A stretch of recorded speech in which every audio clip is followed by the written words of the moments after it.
दरबार की कार्यवाही चल रही थी। सभी दरबारी एक ऐसे प्रश्न पर विचार कर रहे थे जो राजकाज चलाने की दृष्टि से बेहद अहम था। सभी एक एक कर अपनी राय दे रहे थे।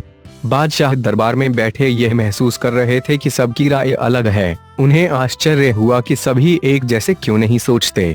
तब बादशाह अकबर ने बीरबल से पूछा, क्या तुम बता सकते हो कि लोगों की राय आपस में मिलती क्यों नहीं? सब अलग अलग क्यों सोचते हैं? हमेशा ऐसा नहीं होता। बादशाह सलामत बीरबल बोला, कुछ समस्याएं ऐसी होती हैं जिन पर सभी के विचार समान होते हैं। इसके बाद कुछ और काम निपटा कर दरबार की कार्यवाही समाप्त हो गई। सभी अपने अपने घरों को लौट चले।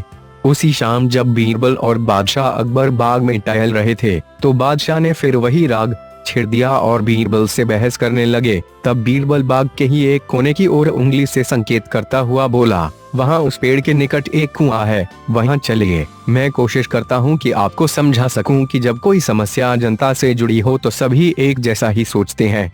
मेरे कहने का मतलब यह है कि बहुत सी ऐसी बातें हैं जिनको लेकर लोगों के विचार एक जैसे होते हैं। बादशाह अकबर ने कुछ देर कुएं की ओर घूरा, फिर बोले, लेकिन मैं कुछ समझा नहीं। तुम्हारे समझाने का ढंग कुछ अजीब सा है। बादशाह जबकि जानते थे कि बीरबल अपनी बात सिद्ध करने के लिए ऐसे ही प्रयोग करता रहता है। सब समझ जाएंगे हुजूर।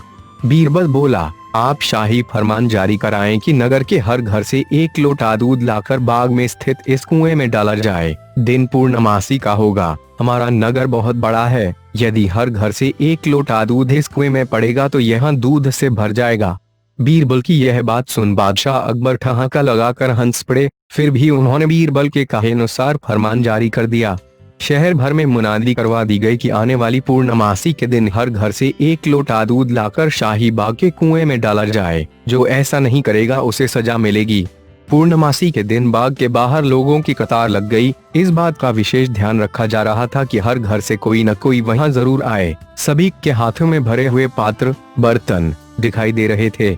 बादशाह अकबर और बीरबल दूर बैठे यह सब देख रहे थे और एक दूसरे को देख मुस्कुरा रहे थे। सांझ ढलने से पहले कुएं में दूध डालने का काम पूरा हो गया। हर घर से दूध लाकर कुएं में डाला गया था।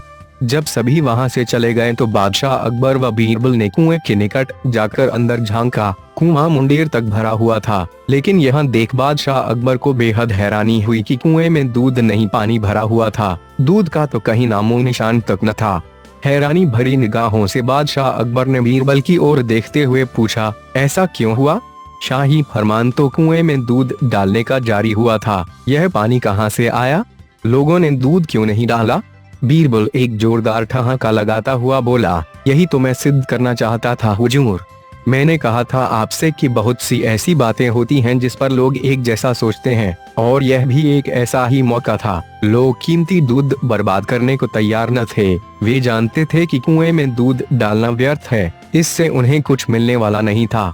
इसलिए यह सोचकर कि किसी को क्या पता चलेगा, सभी पानी से भरे बर्तन ले आए और कुएं में उड़ेल दिए। नतीजा, दूध के बजाय पानी से भर गया कुआं।